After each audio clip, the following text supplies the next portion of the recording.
Have you ever felt like you're constantly chasing time and always caught in a pile of to-dos and urgencies day after day? If the answer is yes, don't worry because I've been there as well.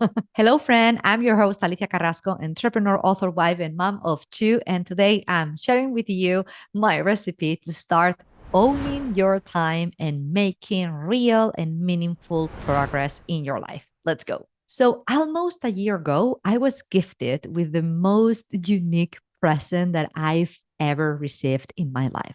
It came from my husband, Mark, and it was for my birthday. When I opened it, I didn't really know what it was at the beginning. And it took me a moment to figure out that it actually was a clock.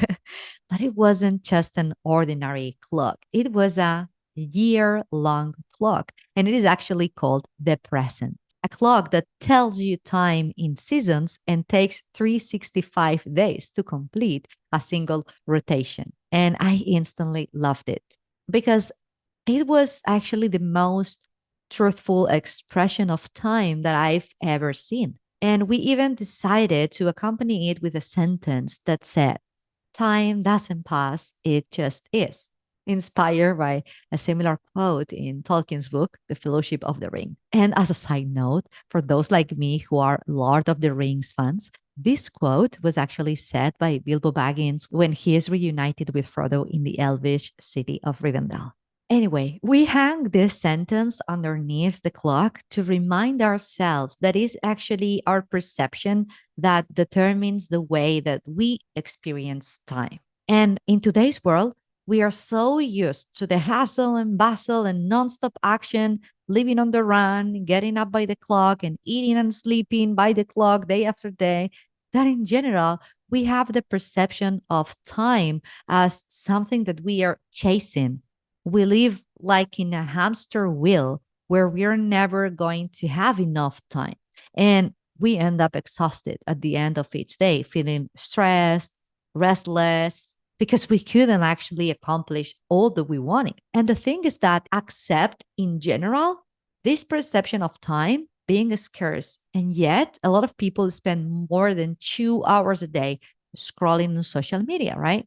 So, those are numbers that recent studies have shown for the average American. And that's it. We spend our days living so much by the clock and all the stress that it really causes us that when we have a moment to spare, we go to find the dopamine hit. And that really helps us feel better in the moment by going to social media and start scrolling. And by the way, this topic by itself could be a topic for an entire episode, but let's focus today on the perception that we've got about time and how can we shift from being trapped in that hamster wheel where time is scarce to a place where we can find time like something more abundant and living from an abundant mindset when it comes to perceiving the time and actually owning your time and stop chasing it. Steve Covey, author of the bestseller The 7 Habits of Highly Effective People, said that we should live our lives based on a compass, not a clock. And I couldn't agree more. Actually, that compass is the key to unlocking your unique way to own your time. But what is exactly that compass that Steve Covey is referring to in his quote? So he's referring to having a clearly defined vision for your future, how you want your future to be, and who you want to become. And the best way that I found over the years to gain clarity on this is by creating your own life vision. And by the way, we actually went in depth on the steps to follow to create your life vision in day 18 of our 20-day challenge at the beginning of this podcast, if you are interested in this topic. And by creating your life vision, what you're doing is you're gaining total clarity on the direction that you want to take your life to. And it serves you at the same time as your own compass, your own blueprint in your path of self transformation and the next steps into intentionally uncover your purpose in this life. And something key to understand here is that the fact of having a life vision does not mean that you're going to have a list of tasks that you have to complete in order to reach a specific goal, but rather a roadmap that shows you the direction that you want to take in your life. And this is the life that you actively decided that you want to have because it makes you feel good about yourself and allows you to live in harmony with your soul. And you might be asking yourself, but how does this relate to having your life vision and owning your time? How those two things come together? So the truth is that it's quite simple. Having your life vision helps you discern better what is important and what is urgent in your day to day. So let me go a little bit deeper here. The important things are those things that actually are key and relevant to help you advance towards your future self.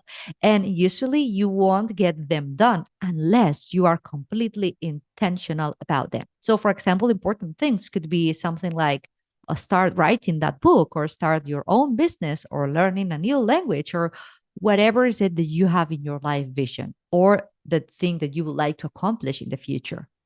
But usually, these important things get completely buried under the urgent things that appear in your day to day, like meetings that you have to go to, your work, replying to those emails, doing the chores, the groceries, the all those things, right? Those are urgent things, things that very easily will fill up your day without you even noticing it.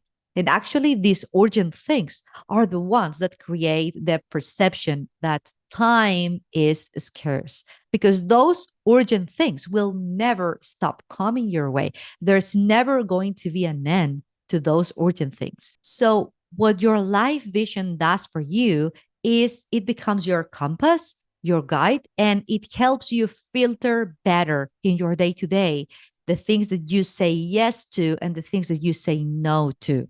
You become more proactive in your daily life instead of succumbing to the reactiveness caused by the urgent things. And in this process of filtering better and deciding to say yes to more important things in your day to day and more no's to the urgent things is how you start owning your time. And of course, you cannot make the urgent things disappear. But if you focus on being more intentional in your life by putting your attention and focus on the important rather than the urgent, then is when you start finding ways to do those urgent things in a way that they don't get over the important things. And maybe you end up establishing a specific day a week to complete those urgent things. That's what I do, for example.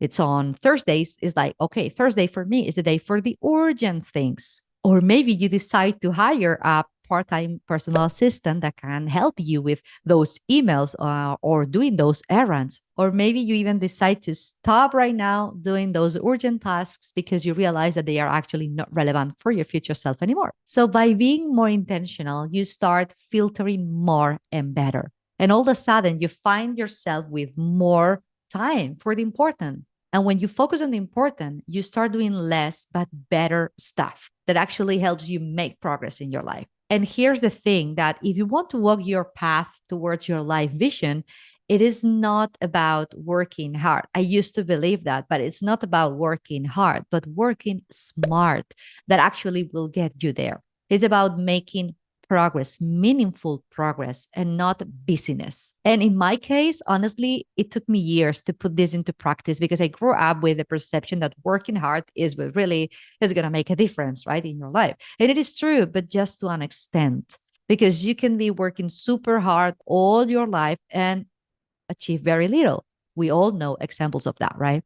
This is something that my husband, Mark, and I, as entrepreneurs, we have been trying to unblock in our minds because unconsciously we thought that the more things that we could do, the better and the more progress we'd have.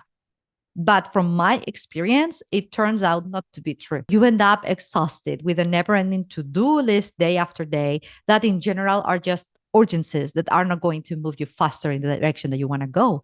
And at the same time, what you're doing is you lose your creativity and your mental space to think about those important things that are actually going to move you faster in your life. And the thing is that you can only move faster in your life when you slow down time by focusing on the important and again, doing less but better on a daily basis. And the truth is that if you don't have a clear vision for the future, all of what we just covered becomes more complicated to achieve because it's easier to get caught up in the present and day to day urgencies and busyness.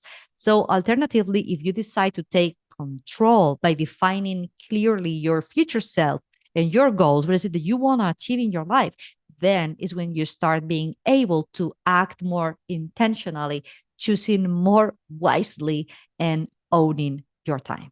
So, this is the recipe to start owning your time, to stop chasing time and making real and meaningful progress in your life. I hope it helps. And if you like this episode, please like, rate, subscribe, or even share it with a friend if you think that this content could be of help. Thank you for listening and see you in the next one.